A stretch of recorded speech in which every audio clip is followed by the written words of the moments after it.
Over 100 members of the National Guard activated, a state attorney general weighing legal options, lawyers calling for a federal criminal investigation. That's the scene in Massachusetts, an unlikely front in an ugly immigration standoff. It began when 3 Republican governors took it upon themselves to transport migrants to Democratic-leaning hubs up north, including Martha's Vineyard. Texas sent thousands of migrants to New York City, and here's what New York Mayor Eric Adams told CNN about the situation. We should be clear that this is, as it's stated, a humanitarian crisis created by human hands, and it is an all hands on deck moment where we're all supposed to come together and coordinate. Coordination during a crisis is something that we must do together, and that's the federal government, that is also the governor of the state of Texas, as well as the governor of the state of Florida.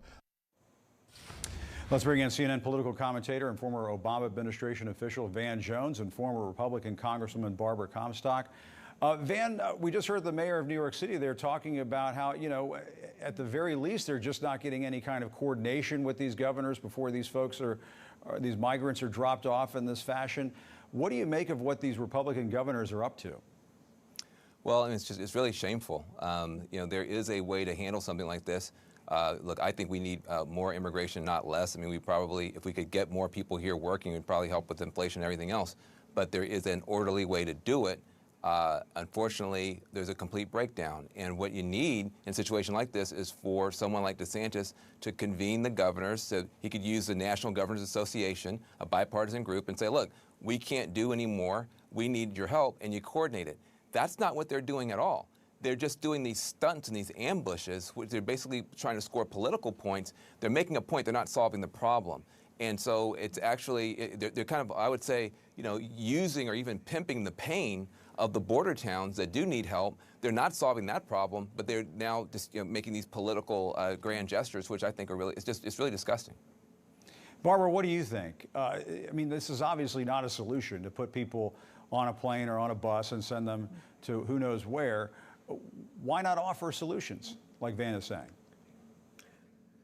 Well, ironically, Charlie Baker, a Republican governor of Massachusetts, made the very point that Van was just making. He said we need workers in Massachusetts, and he thanked his fellow Republican governor, Ron DeSantis, for sending the free help, the asylum seekers, sending them to Massachusetts because they need service workers, as so many states across the country do. And we need to have solutions to immigration. We need to have immigration reform. And I can tell you in 2018, when many Republicans, Carlos Curbelo, a Republican from Florida, Will Hurd, a Republican from Texas, when they came together, and I supported them, to have immigration reform, ironically, it was a bill that Donald Trump even said he would sign. Of course, Ron DeSantis was part of the Freedom Caucus who opposed it because the Freedom Caucus always wanted to have issues rather than solutions. So I think a great thing for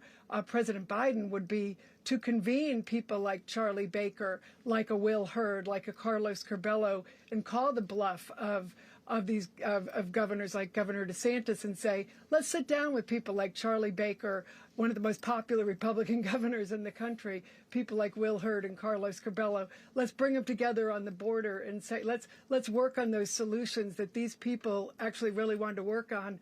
Get the Chamber of Commerce that wants to have a solution on immigration reform, because we have so many service jobs. We need more nurses. We need more legal immigration in this country. And I think you'd find a lot of Republicans who want to help in that regard. Right. There are people in both parties who want to treat these migrants humanely, in addition to getting them jobs. Just treat them humanely. Yeah, these were like asylum seekers. Yeah, and right. These are asylum seekers from Venezuela, where Republicans, I thought Republicans were supposed to support asylum seekers who are fleeing countries like Venezuela, where we've opposed what's going on in Venezuela, and we welcome asylum seekers, and we should be. And I think you would find a lot of Republican governors and members of Congress who would support that. And we were making that point yesterday on this program, exactly. Van, let's switch gears. Former President Trump held a rally last night for Ohio Senate candidate JD Vance, and here's what the Trump endorsement looks like these days. Let's listen. The New York Times did a fake story today, big front page, that JD wasn't sure if he wanted my support. JD is kissing my ass. He wants my support. This is a great person who I've really gotten to know. Yeah, he said some bad things about me, but that was before he knew me, and then he fell in love. Yeah, Van, I mean, the conventional wisdom says that, these election deniers and Trump-aligned Republicans are helping Democrats in November. Are you worried that the party, that your party, needs to get as enthusiastic as some of these Trump rallies have gotten? I mean, you look at what took place last night, some of it was a little strange, but they do see a path through motivating the base. Hey, listen, the more Trump wants to make himself the issue and put himself in the middle of it, the better that is for Democrats. I mean, it's an amazing kind of thing for you usually in a situation like this when you have the crime and economic problems that you have, you just want to leave it as a referendum on Biden. Trump just can't help himself. He just has to be the center of attention. And so the reason that he is showing up there is because JD Vance is not doing as well as he should be doing in a mostly red state. But basically, Donald Trump becomes, he thinks he's throwing a life raft, he's throwing an anvil. Because the more you make it about Trump, and the more you have Donald Trump saying, this person is in my pocket so much he's kissing my you-know-what, look, that may be great for a rally. It's not really great for an election. And so look, the more that Trump wants to make himself the center of it, I think the better it is for Democrats. Yeah, Barbara, I mean, what do you think? Was that helpful to JD Vance at all? I thought that was an in-kind contribution to Tim Ryan, the Democrat. I mean, it made JD Vance look like a mouse, not a man. It was humiliating. And that rally last night, it was a QAnon fest. It was playing this strange QAnon music. They were all sort of, bowing to, I think Marjorie Greene was there talking about the one true leader they have to be loyal to. And it actually was not very well attended. It wasn't the usual, so I think this is a dying, the last gasps of a dying cult, not I do think this is an embarrassment. And if I were, JD Vance is really a shell of a person to be there bowing and scraping to somebody who he rightfully attacked, just a few years ago. And those, statements are out there publicly. And I think the best thing for Tim Ryan would be to put his prior statements where he attacked Donald Trump and then Donald Trump last night talking about how he's, kissing the orange one now and bowing and scraping to him, because that's not a man that you want to have in the U.S. Senate, because it's not someone who will stand up for Ohio. It's somebody who's going to be kissing the guy in Mar-a-Lago and bowing and scraping to whatever he wants. And Van, Democrats are leaning into the abortion issue ahead of the midterms. California Governor Gavin Newsom has been leading the charge on some of this. He put up billboards in 7 red states advertising abortion services in California. They say things like Texas doesn't own your body, you do. Smart politics, what do you think? Is this smart for Gavin Newsom to be doing? I think it is, and I think it's sincere. I've known Gavin Newsom for 20 years. He's a fervent believer in women's rights and women's right to choose. And I do think that this is an issue that is cutting very, very strongly for Democrats, even independent and some Republican women. The Republican Party has just become so extreme on the issue. I think most people are still, honestly, where Bill Clinton was in the 90s. They want abortion to be safe and legal and rare.